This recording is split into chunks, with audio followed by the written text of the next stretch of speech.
नमस्कार, आप देख रहे हैं एबीएस स्टार न्यूज। आपके साथ मैं अंजलि आप सभी का स्वागत करते हैं हमारे इस देश लाइव के बुलेटिन में, जिसमें हम आपको बताएंगे कि आज दिन भर की देश में क्या कुछ रही हलचल।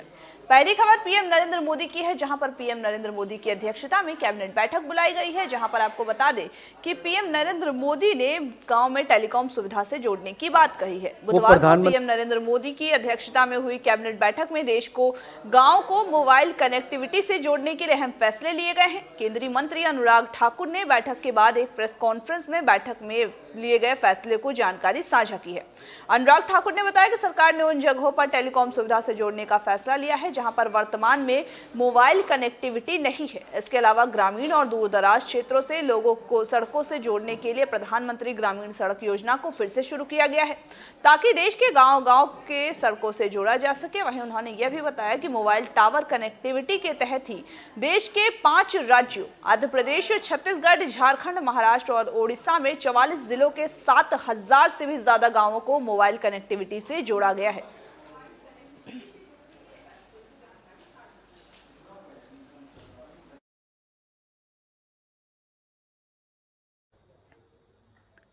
वो प्रधानमंत्री ग्रामीण सड़क योजना जो अटल जी के समय शुरुआत हुई और नरेंद्र मोदी जी की सरकार के समय उसको हजारों गांव तक पहुंचाने का काम किया गया। आज प्रधानमंत्री ग्रामीण सड़क योजना फेज़ 1, फेज़ 2 की जो रोड कनेक्टिविटी से जो क्षेत्र रह गए थे या left wing extremism hit affected area जो हैं, उनके जो बचे हुए काम हैं उनके लिए भी, और ये जो हमारे ट्राइबल क्षेत्र हैं, जनजातीय क्षेत्र हैं, विशेष तौर पर इनको इनका लाभ मिलने वाला है। जहाँ घने जंगल, पहाड़ और दरिया पार करके भी वहाँ पर सड़कें बनाने का काम किया जाएगा।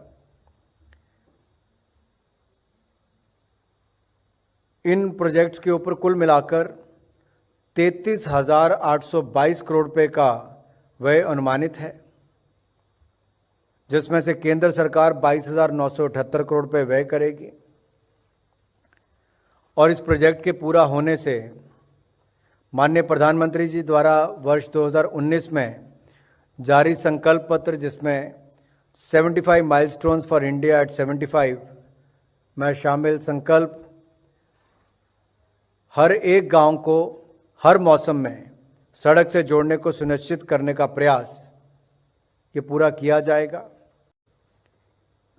कि ऐसे आकांक्षी जिले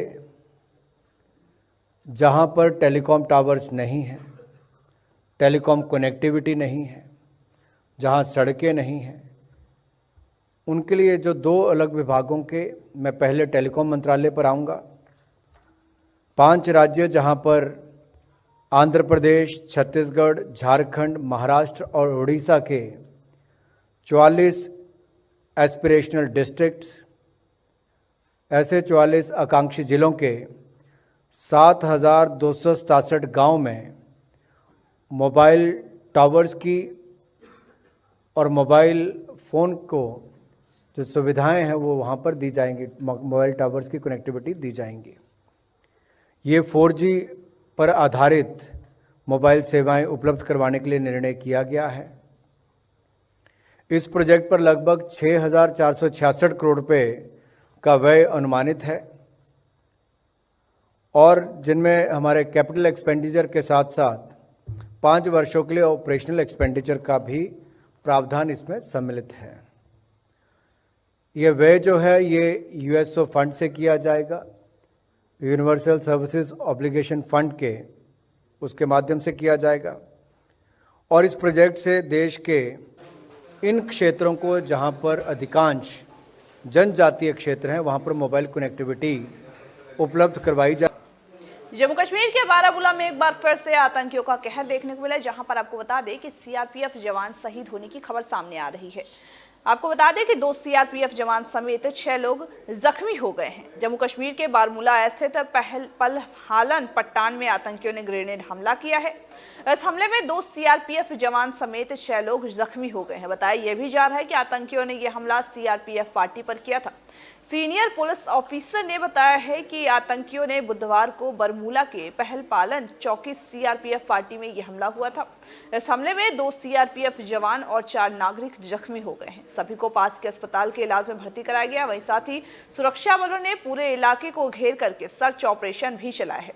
वहीं इससे पहले सुरक्षा बलों ने जम्मू कश्मीर के उरी सेक्टर में पाकिस्तानी आतंकियों की ओर से की गई घुसपैठ की कोशिश को नाकाम भी किया था।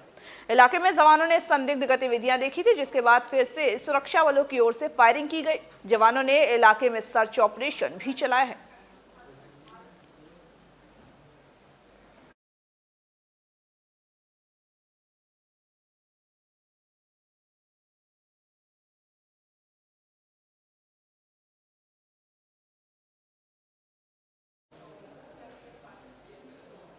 जम्मू कश्मीर के कुलगाम में आतंकियों और सुरक्षा बलों के बीच मुठभेड़ की खबरें सामने आई थी। आपको बता दें कि जहां पर जम्मू कश्मीर में आतंकियों के खात्मे के लिए सुरक्षा बलों ने बड़े स्तर पर ऑपरेशन शुरू कर दिया है। बुधवार को कुलगाम के पोम्बे और गोपालपोरा में मुठभेड़ के दौरान ही 5 आतंकियों को मार गिराया गया। इस मुठभेड़ में टीआरपीएफ कमांडर सिकंदर भी मारा गया है।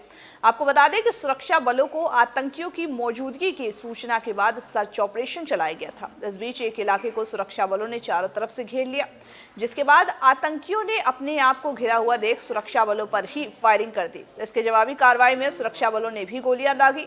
इस दौरान पूरे इलाके में आवाजाही बंद कर दी गई। इससे पहले श्रीनगर के हैदरपोरा इलाके में आतंकियों और सुरक्षा बलों की मुठभेड़ में सोमवार को मारे गए 2 आतंकियों में एक पाकिस्तानी भी है, जो रविवार को डाउनटाउन में हुए हमले में शामिल था। वहीं साथ ही जबकि उससे 2 मददगार भी मारे गए हैं। मददगारों में एक उस मकान का मालिक है जिसने आतंकियों को पनाह दी थी, तो वहीं दूसरा आतंकियों के पास से 2 पिस्तौल भी बरामद किए गए हैं।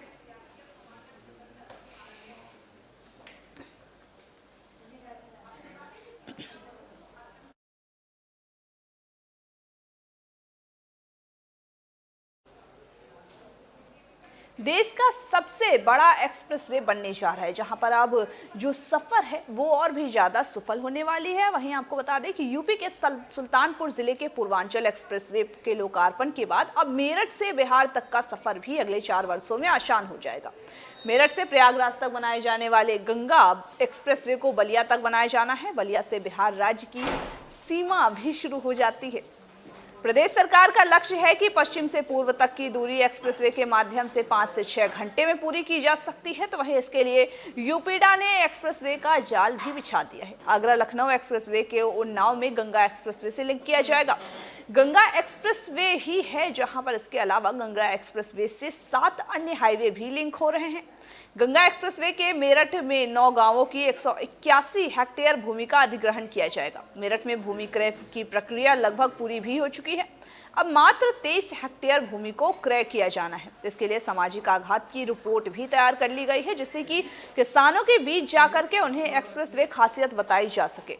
वहीं अमरोहा, संभल, बदायूं, शाहजहांपुर, हरदोई, उन्नाव और रायबरेली, प्रतापगढ़ शहरों को शामिल किया जा रहा है। वहीं आपको बता दें कि विधानसभा चुनावों की आचार संहिता में लगभग 1-2 महीने ही समय बचा है। ऐसे में चुनाव से पहले ये एक्सप्रेसवे का शिलान्यास करना एक चुनावी रणनीति भी मानी जा रही है। इस पूरे चरण में सरकार का दावा है कि 94% भूमि का क्रय किया जा चुका है। मेरठ में कृषि विश्वविद्यालय में शिलान्यास कार्यक्रम को किया जाना संभावित भी किया गया है।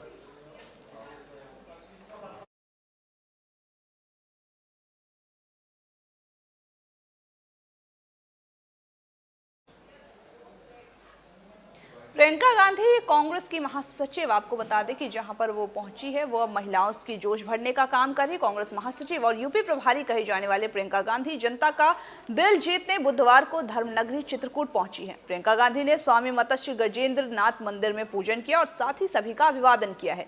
मंदिर में पूजन के बाद प्रियंका मंदाकिनी किनारे बने मंच पर पहुंची। लोगों को संबोधित करते हुए प्रियंका गांधी ने कहा कि प्रदेश की स्थिति बेहद ही खराब है। खाद की लाइन में खड़े खड़े कई लोगों की जानें भी जा चुकी हैं। कोरोना काल में बीजेपी सरकार फ्लॉप साबित हुई है। महिलाओं में जोश भरते हुए प्रियंका ने कहा कि बहुत हुआ इंतजार, अब सुनो द्रौपदी, शस्त्र उठाओ और अब गोविंदा ना आएगा। औरों से कब तक आस लगाओगी, कैसी रक्षा मांग रही हो दुशासन दरबारों से। महिलाओं को एकजुट होकर राजनीति में अपना हक मांगना चाहिए। कांग्रेस पार्टी 40% महिलाओं को टिकट देगी। वहीं उन्होंने अपना प्रतिज्ञा महिलाओं को पढ़कर सुनाया है। कहा है कि किसानों का पूरा कर्ज भी माफ किया जाएगा। क्योंकि जब तक हम खुद समाज को बदलने का नहीं ठानेंगे, हम खुद जिम्मेदारी नहीं लेंगे, तो कोई नहीं करेगा।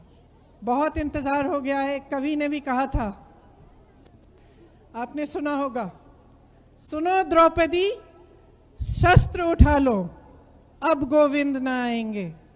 सुनो द्रौपदी शस्त्र उठा लो, अब गोविंद न आएंगे।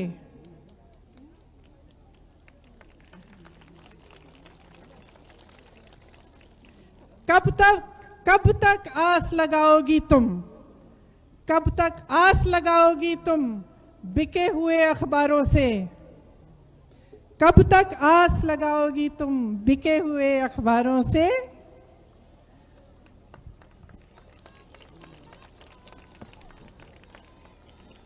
क्या मतलब है इसका? इसका मतलब है कि तुम्हारी लड़ाई लड़ने के लिए कोई नहीं आ रहा है। कैसी रक्षा मांग रही हो, कैसी रक्षा मांग रही हो दुशासन दरबारों से। मतलब कि तुम कैसी रक्षा मांग रही हो उन लोगों से जो तुम्हारी रक्षा करेंगे ही नहीं, जो तुम्हारा अत्याचार कर रहे हैं, जो तुम्हारा शोषण कर रहे हैं। आपने देखा, आशा बहुएं मेरे पास आई थी लखनऊ में कुछ दिनों पहले। उसमें से एक महिला को इतनी बुरी तरह पीटा पुलिस ने, सरकार ने, प्रशासन ने। क्यों? क्योंकि उसने ये हिम्मत कर ली कि उसने पूछा कि तुम मुझे उठा के क्यों ले जा रहे हो। यहाँ आप सबसे इसलिए बात करने आई हूँ क्योंकि मैं कहने आई हूँ कि देखिए, अपना मन बना लीजिए। आप आधी आबादी हैं, हर 2 जनों में से एक हैं, तो एकजुट होकर राजनीति में आप अपना हक क्यों नहीं मांग रहे हो? जो सरकार आपके लिए कुछ कर ही नहीं रही है, उसको आगे क्यों बढ़ा रहे हो? जब वोट देने का समय आता है, महिला खड़ी है, आंख बंद करके महिला को वोट दो। एकदम आंख बंद करके, सोचो भी मत, क्योंकि वो महिला तुम्हारे लिए खड़ी रहेगी, वो महिला तुम्हारे लिए संघर्ष करेगी, तुम्हारी लड़ाई लड़ेगी, क्योंकि वो तुम्हारी तरह महिला है, बहन है तुम्हारी। तो राजनीति में आपकी भागीदारी अब सुनिश्चित है। जो पहल कांग्रेस पार्टी ने की है उसको कभी कोई रिवर्स नहीं कर सकता, उसका अंत नहीं हो सकता। अगर इस बार 40% महिलाएं लड़ेंगी, हो सकता है कुछ महिलाएं सक्षम हो, जीत जाएं, कुछ महिलाएं नहीं हो, जीत ना पाए, लेकिन लड़ेंगी। और लड़ने से एक बहुत बड़ा बदलाव आएगा समाज में और राजनीति में, क्योंकि वही महिलाएं अगली बार फिर से लड़ेंगी, और अगली बार जब लड़ेंगी तो और भी ज़्यादा सक्षम होकर लड़ेंगी, और कोई ऐसा राजनीतिक दल नहीं होगा जो उनको रोक पाएगा। पाकिस्तान की अदालत ने अंतर्राष्ट्रीय 2020 में, आपको बता दें, जहां पर वो अब समीक्षा और पुनर्विचार विधेयक 2020 को मंजूरी दे दी गई है, जहां पर ये कुलभूषण जाधव को देश के उच्च न्यायालय में अपनी सजा की अपील करने की अनुमति देगा। कानून बनने के बाद अब कुलभूषण जाधव को आईसीजे जैसे उच्च अदालतों में मौत की सजा के खिलाफ अपील करने की आजादी भी मिल जाएगी। आपको बताते चले कि कुलभूषण जाधव को पाकिस्तान की मिलिट्री कोर्ट की तरफ से मौत की सजा मिली थी। इस विधेयक को पाकिस्तान के कानून और न्याय मंत्री फरोद नसीम की तरफ से पेश किया गया था। भारतीय नौसेना के रिटायर्ड अधिकारी कुलभूषण जाधव की मौत की सजा मामले की सुनवाई कर रहे इस्लामाबाद उच्च न्यायालय ने भारत से कानूनी कार्रवाई में सहयोग करने के लिए भी कहा है। कोर्ट ने इस साल 5 मई को पाकिस्तान के कानून एवं न्याय मंत्रालय की याचिका पर सुनवाई शुरू की थी, जिसमें जाधव के लिए वकील नियुक्त करने की भी मांग की गई थी।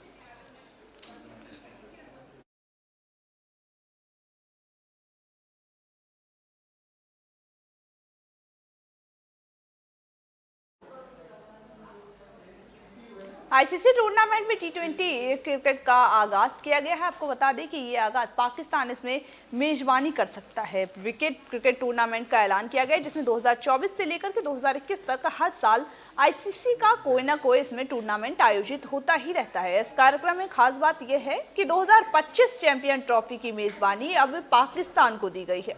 इसके बाद केंद्रीय खेल मंत्री अनुराग ठाकुर ने कहा है कि भारत सरकार और गृह मंत्रालय मिलकर फैसला करेंगे कि भारतीय टीम पाकिस्तान जाएगी या नहीं। उन्होंने यह भी बताया कि समय आने पर ही फैसला किया जाएगा। मीडिया से बातचीत के दौरान अनुराग ठाकुर ने कहा कि समय आने पर भारत सरकार और गृह मंत्रालय फैसला करेंगे। अंतर्राष्ट्रीय चैंपियनशिप के दौरान ही सभी पहलुओं पर ध्यान दिया जाएगा। अब तक कई देश सुरक्षा कारणों के चलते पाकिस्तान में खेलने से मना भी कर चुके हैं। जैसा कि आपको पता है कि वहां खेलते समय कई खिलाड़ियों पर हमला भी हो चुका है और ये बड़ा मसला है जिससे हमें निपटना है। तो वहीं 2017 में आईसीसी ट्रॉफी जीतने वाले पाकिस्तान टीम अपने घरेलू मैदान पर ट्रॉफी बचाने की कोशिश भी करेंगी। इस टूर्नामेंट में 8 टीमें होंगी जिसमें से कि 15 मैच खेले जाएंगे। वहीं पूरी संभावना है कि पाकिस्तान को इस वर्ल्ड कप का आयोजन यूएई में ही करना पड़े, जैसा कि भारत ने T20 वर्ल्ड कप 2021 में किया था। हालांकि बीसीसीआई ने कोरोना महामारी के चलते भारत की बजाय यूएई में मैच कराए, लेकिन कई टीमें सुरक्षा कारणों की वजह से पाकिस्तान में खेलने से मना भी कर सकती है।